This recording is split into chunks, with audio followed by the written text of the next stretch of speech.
Armageddon, les deux camps. On parle beaucoup d'Armageddon ces temps-ci et beaucoup croient qu'il s'agit d'une démonstration de force entre des puissances militaires. Ils ne se sentent donc pas directement concernés. C'est exactement ce que je croyais dans le passé.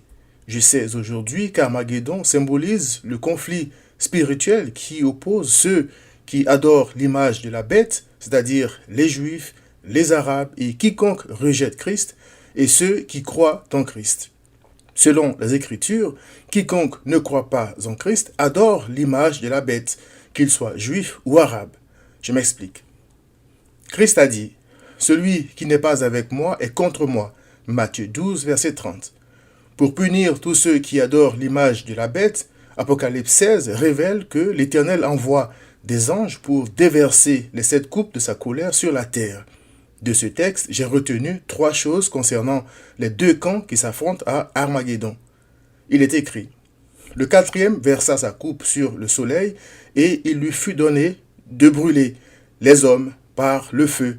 Et les hommes furent brûlés par une grande chaleur, et ils blasphémèrent le nom du Dieu qui a l'autorité sur ces fléaux, et ils ne se repentirent pas pour lui donner gloire. » Apocalypse 16, 8 à 9. Il est aussi écrit, « Le 5e versa sa coupe sur le trône de la bête, et son royaume fut couvert de ténèbres. Et les hommes se mordaient la langue de douleur, et ils blasphémèrent le Dieu du ciel à cause de leurs douleurs et de leurs ulcères, et ils ne se repentirent pas de leurs œuvres. » Apocalypse 16, 10 à 11. Les versets 13 et 14 disent, « Et je vis sortir de la bouche du dragon et de la bouche de la bête et de la bouche du faux prophète 3 esprits impurs semblables à des grenouilles, car ce sont des esprits de démons qui font des prodiges et qui vont vers les rois de toute la terre afin de les rassembler pour le combat du grand jour du Dieu Tout-Puissant. » Premièrement, l'attitude envers Dieu de ceux qui portent la marque du diable. Leur haine pour Dieu est telle qu'ils ne se repentiront jamais, quoi qu'il leur fasse. Même dans la souffrance, ils blasphémèrent le nom du Dieu qui a l'autorité sur ces fléaux et ils ne se repentirent pas pour lui donner gloire. Apocalypse 16, 8 à 9. Ils blasphémèrent le Dieu du ciel à cause de leurs douleurs et de leurs ulcères et ils ne se repentirent pas de leurs œuvres. Apocalypse 16, verset 11. L'enfer ne changera rien à leur haine et à leur colère contre Christ. Matthieu 22, verset 13.